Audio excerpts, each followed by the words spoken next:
President of Azerbaijan, we've heard from two OPEC ministers here. Minister of State and the chairman of Saudi Aramco. I'm not sure if I'm talking about your future job yet. I don't want to be accused of that because I live in the Middle East. That would be a big mistake. Sorry about that. Excuse me. Are you willing to cooperate? Well, I mean, realistically, you're producing about 800,000 barrels a day, a non-OPEC member. Have you ever reached out to OPEC and said, look, I'm suffering a lot in Azerbaijan. We need to do something about it? We are ready to do it. And actually, that was part of our discussions with some of the OPEC members. We are not a big producer, but I think that if we have more coordination between OPEC members and large non-OPEC members with respect to the reduction of production, then maybe we can have result. Because unfortunately, after every OPEC meeting, the price of oil goes down. Therefore, we are very concerned about the possible new meeting which we are planning. So maybe better not to have it.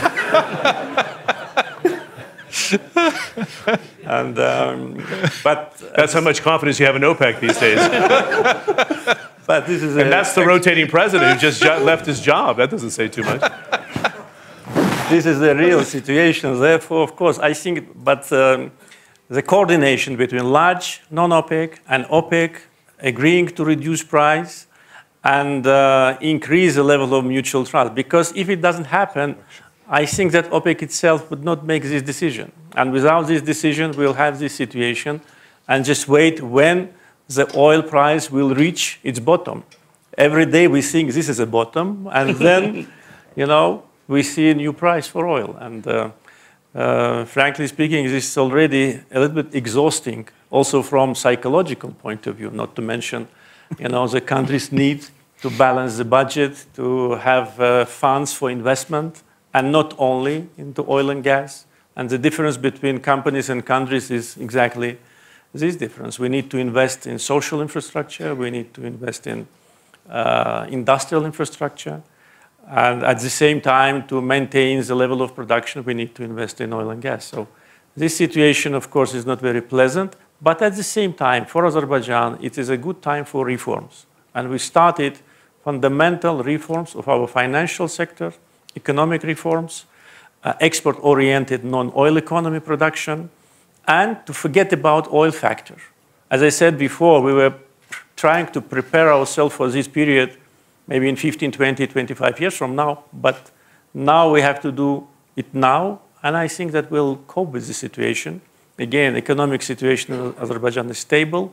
Our foreign debt is only 12% of GDP, and our foreign currency reserves are almost the same level as our GDP. Therefore, I'm sure we will manage the crisis, but of course we want to have predictable future in order to plan our budget for the next year. Good. You've had about a 70% devaluation of your currency. Yeah. It's been a very painful process, and you even had some protests in Azerbaijan as well. So this is social dislocation with that sort of correction in the last year, all caused by a plummet in oil prices. Yeah, of course, there were several factors. First of all, of course, the decline of oil price, and our national currency during the last 10 years gained weight against dollar, which was, I think, a little bit artificial. One manat was $1.3. Therefore, first devaluation was to bring manat back to 1-to-1. And the second devaluation was mainly because of devaluation of national currencies in the neighborhood. And our goods became not competitive. And it was an additional burden on our budget. Therefore, it was inevitable. We tried to resist as long as we could. We lost some funds of our national bank reserves, but we had to take this measure. There were, of course, some concerns about that because it immediately reflected in the rise of consumer prices, which we import. And we're still, at some goods, import-dependent country. Therefore, increase of the price created certain concern. It was a minor protest based on some, stress situation. People were not prepared for that. But now it's over, and I think that economic development in Azerbaijan will be sustainable.